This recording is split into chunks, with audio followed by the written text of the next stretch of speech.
¿Cómo le llega el proyecto de Divergente y qué le atrapó de él?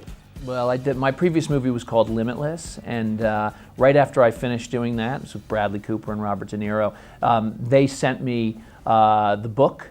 I looked at the book and I was intrigued in it. The idea for a director of doing a movie set in the future is pretty interesting and an exciting challenge, and then I also really like the themes of the story and the central character.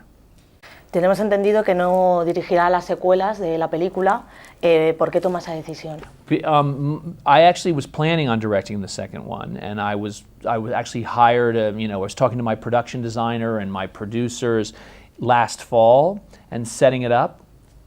And it was always going to be a little bit tough. We were going to be editing this movie while I was prepping the next movie, because they want to release the movie a year from now, the next movie.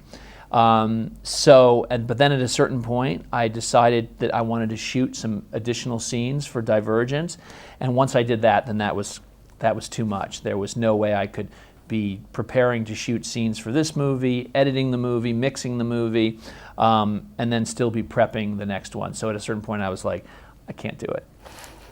¿Cómo ha sido recrear el futurista mundo de Divergente? It was great. I mean, there's not a lot of detail in the book about that sort of thing. So as a director, it was fantastic to try to come up with these things, to use the real skyscrapers of Chicago, the real skyline, and to find a different way to do a futuristic movie, not to do it with visual effects, but to do it in a real landscape, to give it that you are there quality. ¿Cómo llegan los protagonistas y se les hizo saltar muchas veces de un vagón en marcha? I had seen Shailene Woodley in a movie called The Descendants, and that's the only thing I'd seen her in. And I saw that, and I thought, she's the one to be in the movie. She has such an honest and relatable quality to her, and I wanted that for Triss.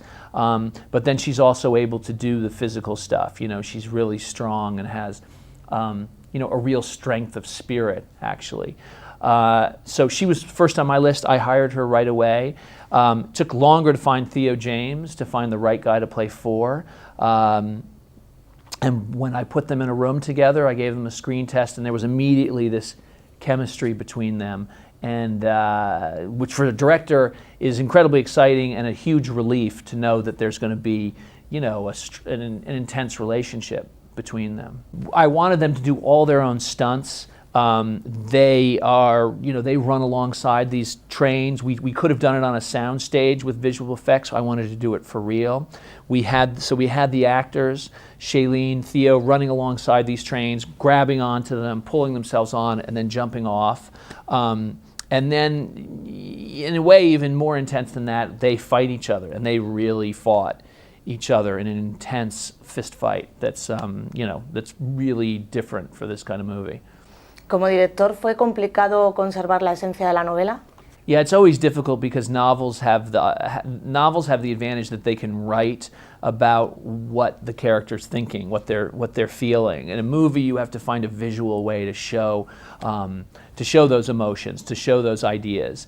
And so sometimes you have to invent other things, but you want to stay faithful to the novel, and I think we have. Con el éxito que han tenido grandes sagas en taquilla, ¿siente esa presión? ¿Ha sentido esa presión?